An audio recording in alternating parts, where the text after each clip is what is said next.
Hi, welcome to Checking In with Amy. My name is Amy Goldberg. I'm a registered nurse with the Elder Service Plan of the East Boston Neighborhood Health Center. We're a plan that serves the communities of East Boston, Chelsea, Revere, Winthrop, and Everett, and our new catchment area is now Malden, Medford, Melrose, Stoneham, and the North End. We take care of people who are 55 years of age and older who would like to stay in their homes safely in an active, independent manner. Today, my guest is Michelle Boutte, who's a licensed dietitian. So welcome, Michelle. Thanks, Amy. Thanks for having me. So I've got a topic today, or we have a topic today that's really kind of close to my heart because I'm forever watching what I eat and trying to diet. So today we're going to just get a really good idea of the diets that are out there and what you think of each one, because for sure you're the pro at this. And I just watch TV and try to figure it out. So the one that I'm most familiar with right now, before I even begin, let me just ask you how you got into the profession of being a dietitian. So I spent a couple years after college at a desk job, totally unrelated to nutrition, but I was always interested in nutrition. I grew up with a lot of food allergies, so kind of grew up with an awareness of ingredients that were in different foods. I was always looking at labels. And as I got older, I just got more interested in nutrition, started bringing my lunch to work to save money.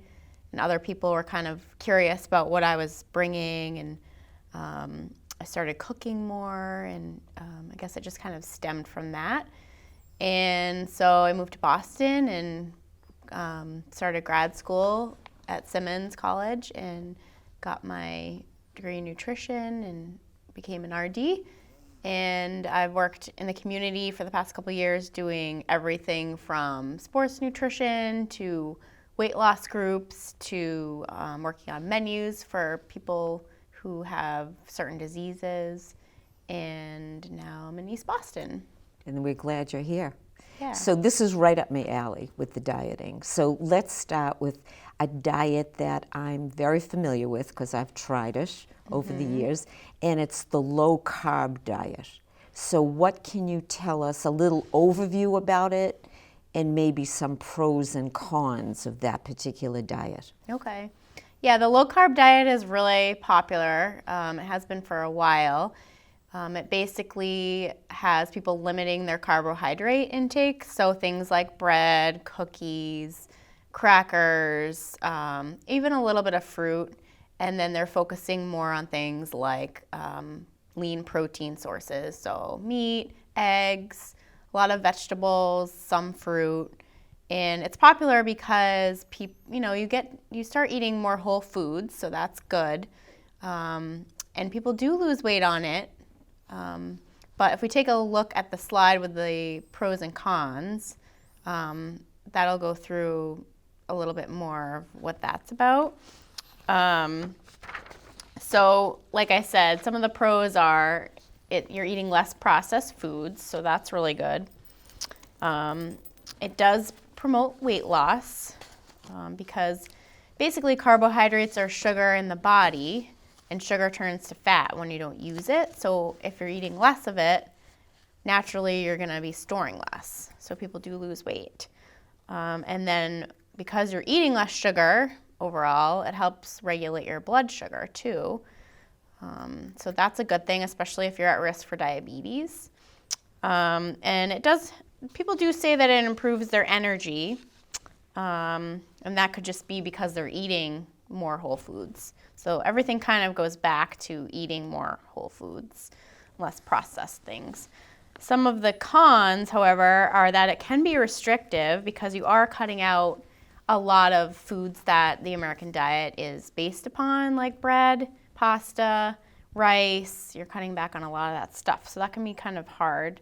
And then all these foods have a lot of good nutrition in them too, like B vitamins, other minerals. They have a lot of fiber.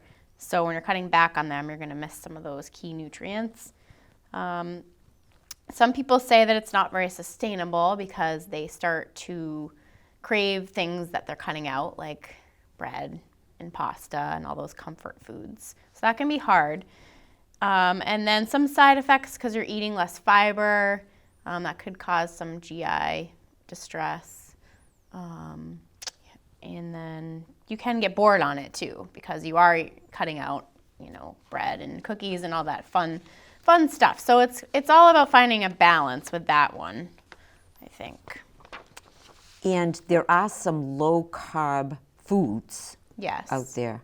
Your thoughts? Like packaged foods. Yeah, I think that market is kind of growing. But as long as you when you go to the grocery store, you stick to the outer edges of the store, that's where all the whole foods are going to be. Right. Like things that are naturally low in carbs, like vegetables. Those should be part of any diet, any healthy diet, really. So I would try to focus on that and stay away from the packaged stuff as much as possible. And that's sometimes people grab that. It's the easiest thing to grab and go. Right. And people have to read the labels Yes. about carbs and sugar Yes. added in there.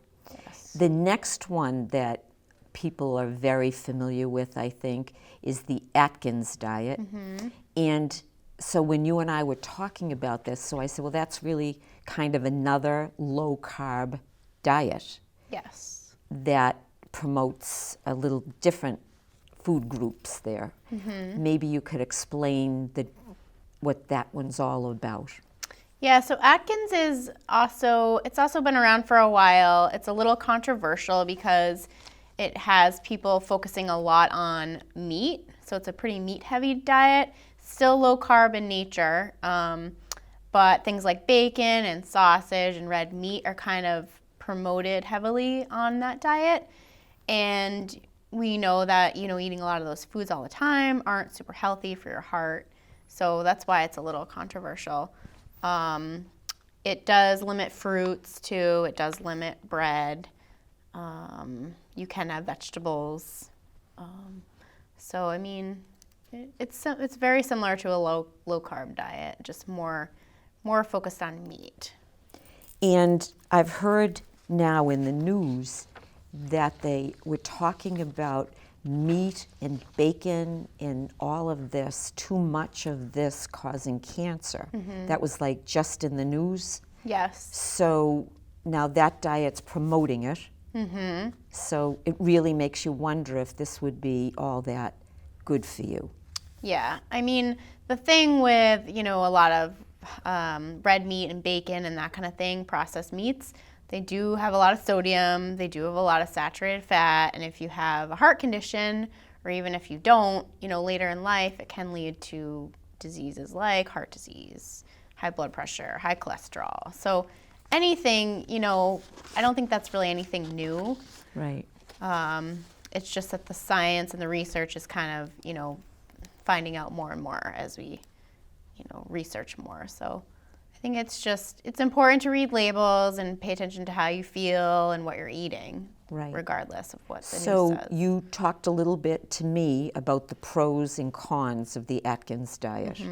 So maybe we could go over that. Sure. Let's take a look at that slide.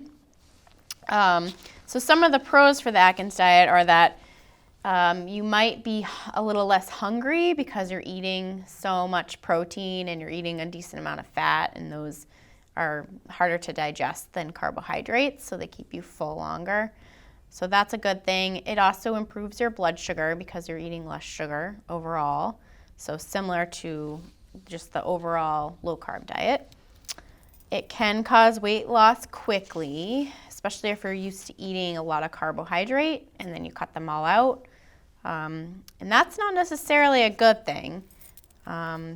This diet's kind of a quick fix, I guess, but as far as long-term weight loss, it's not really the best way to go, I guess.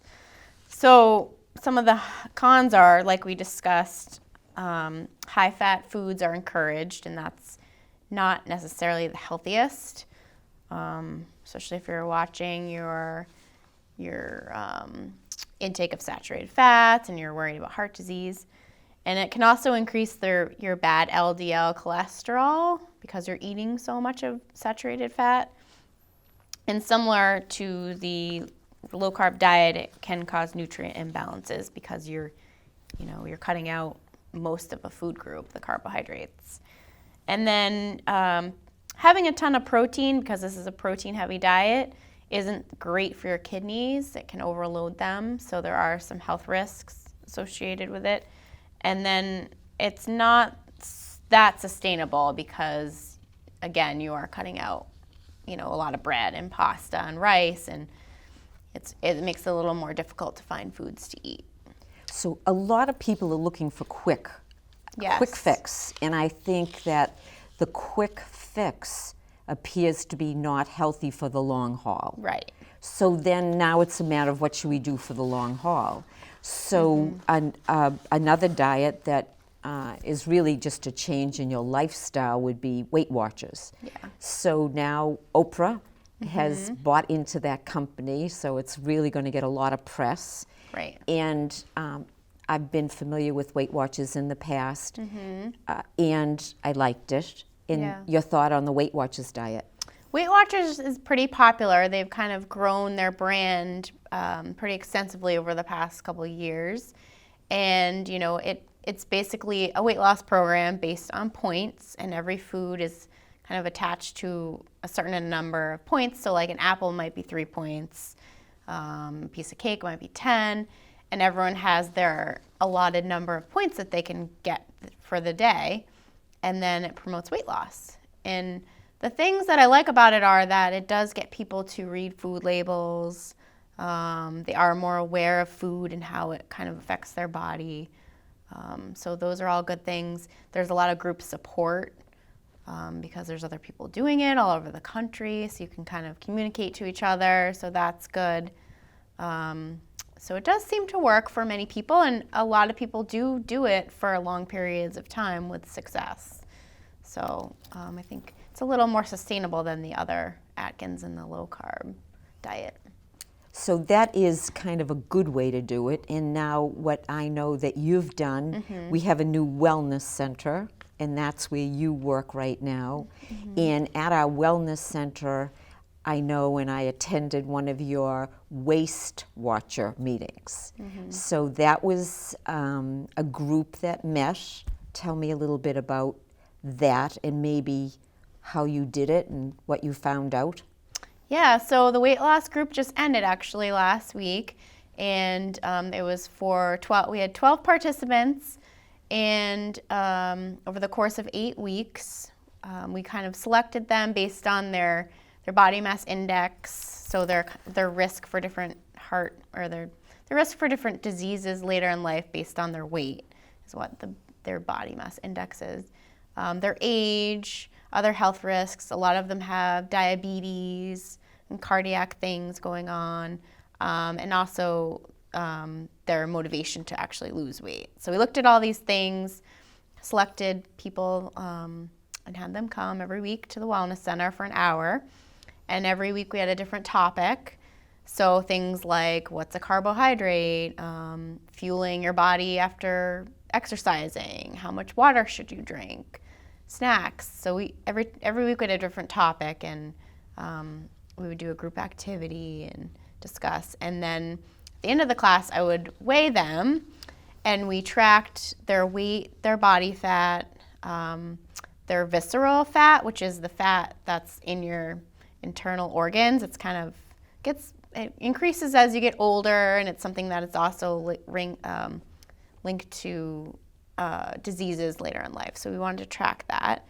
And then we looked at their muscle mass, their lean muscle mass. So it was really cool to see all the changes, and everyone ended up losing weight in the end. The person that won lost about 9 pounds in 8 weeks. That's great. Yeah, and they kept food journals, they logged their exercise, they were very motivated. It was a really great experience that we're going to continue. So show me the scale. You told me about a scale, and I like Yeah, so Other than my little digital scale at home, I don't know from this.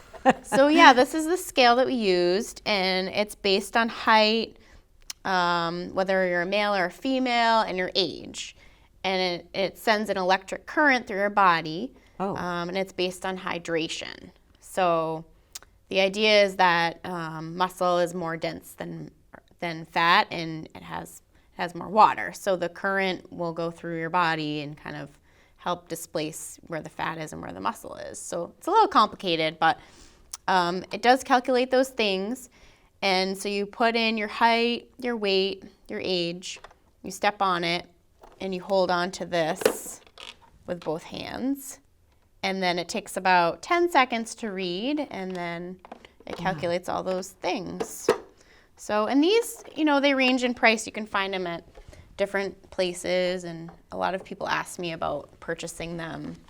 I think they're pretty cool to have at home if you're interested in that. So, yeah, they worked really great. It's really interesting, I think. Very interesting. Yeah. And it's not, so people might say to you, well, I lost so many pounds, but then my muscle got bigger and I lost some of the fat. Yeah, so the key thing with something I really wanted to stress with this was, okay, and this happened to a couple people, and I've done weight loss classes before, and it's a common thing that, your weight might not change a lot, but your body composition is changing, so you're adding lean muscle, you're losing body fat. And so, don't get so hung up on your weight number. It's kind of what I wanted people to really, learn about. And I think this scale really helps because we tracked those things. And it's interesting because people will say, oh, my clothes are feeling looser, but my weight's not changing. And that's why. It's because they're losing fat and they're gaining muscle. So it's pretty cool, So especially don't be when you're so older. hung up on the number. Yes, yeah, I think. Which I think many people. Yes, Because you have a good day if the number's lower. Yes. Not such a good day if you. And especially when you get older, building muscle is a hard thing, but it also means that you're going to be stronger. You're not going to fall as much. If you do, you might bounce back better. Right. So it's important to, have an awareness about that stuff. Well, this was great because we talked about all the different, we know that there are a lot of other diets out there like shakes and protein bars and all this other thing, but we didn't really look into that because I don't think people 55 years of age and older are doing that as much as the younger generation. So we tried to just pick the ones that were more common, I feel. So in general, like if there was like a takeaway from all of this dieting, maybe you could just go over some key points for people who might want to lose some weight or just be healthier in general. Yeah. Sure. Let's take a look at that slide. I have a list of things. So I think it's important to eat for sustainability. So you don't want to necessarily focus on one diet or cutting out different food groups. You want it to be something that you can do for life. You want it to be sustainable. So eating, I talk about whole foods. So what does that mean? I guess, meat and yogurt and vegetables and fruit and just kind of what you grow up eating, I guess. So staying away from packaged food as much as possible. Drinking enough water. Those are things, that are really important. Having an awareness of food labels and, what you're actually putting in your body if you are eating packaged foods. Just trying to move around more. That's another thing that's important. Especially as you get older, exercise is harder. But things like just going for a walk down the street, all those things add up at the end of the day. So just trying to move more. And then, just watching your sugar, not eating a lot of desserts, all these things in moderation, I think are really important. And just trying to create a balance in your life. Right. So not focusing on any specific fad diet, I think. And what works for everyone is different. Someone might be better on, a higher protein diet and eating a lot of meat, and that might work for them. Someone might, that might not be good for their body, and they might need more carbohydrates and lose weight still. So it goes back to finding a balance. Right. And I think what you said also about the food journal, I don't think people realize that how much they put in their body in the course of a day, but you keep a journal, Yeah. you're like, oh, Yeah, food journals are very helpful, I think, when you're trying to lose weight. A lot of people don't like to use them because they're a pain. You have to write things down. Right. And also they realize, oh my gosh, I'm eating all this food and, like cookies, and I'm not drinking enough. And, it makes you really aware. Right. And I think it's really important. I don't think you need to do it forever. I think, with my weight loss group, I had them do it a couple days a week, a couple weekdays and then a weekend day. And then we would talk about how they differed. Right. I think a lot of people, at the end of the day is kind of where they tend to do, eat more sweets Right. and at night. So I think realizing patterns too is important with that. Right. And maybe having a healthy snack ready to go at night so that you're not just looking in the Yeah. fridge and taking whatever you could. Yeah, so planning ahead a little bit is important. It doesn't have to be crazy. You don't have to cook a lot if you don't like to cook, just keeping it simple. Right. And just finding a balance. It's hard. It is hard.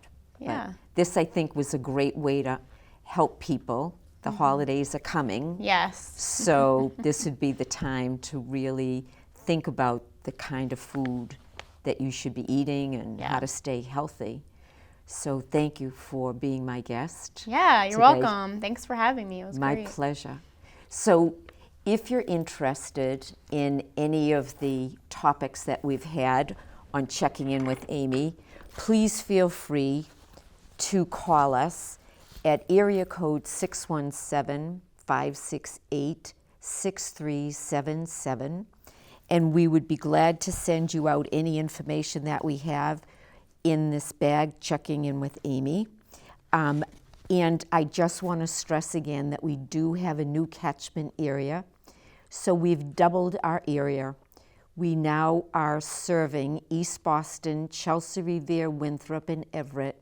And we've added on to that Melrose, Medford, Malden, Stoneham, and the North End.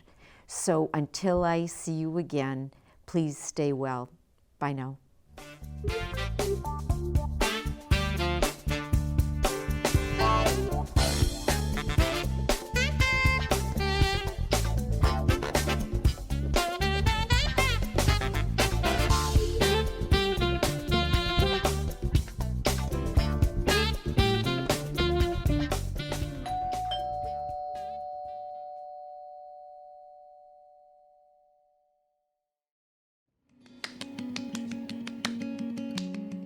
My parents were always very independent. They always seemed to take care of each other. My dad met my mom when she was 13 and he was 15, so they got a lot of practice.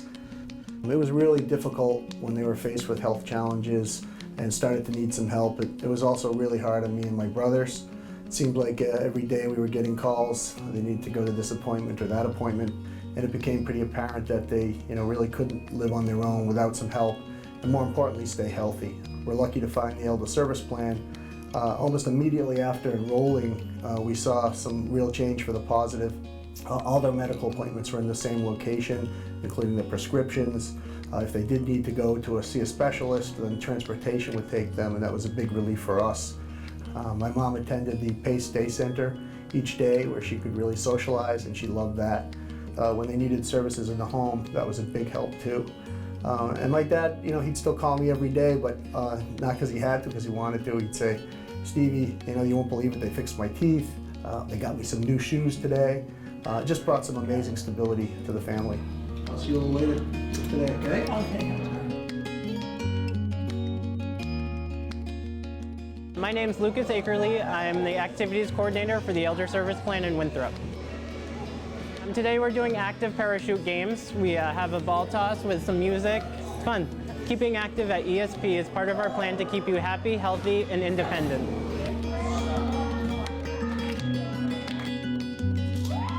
Our mission at the Elder Service Plan is to keep our participants living safely in the community. And we do that in a number of ways, the first being with the physician and the entire team to take care of the person medically.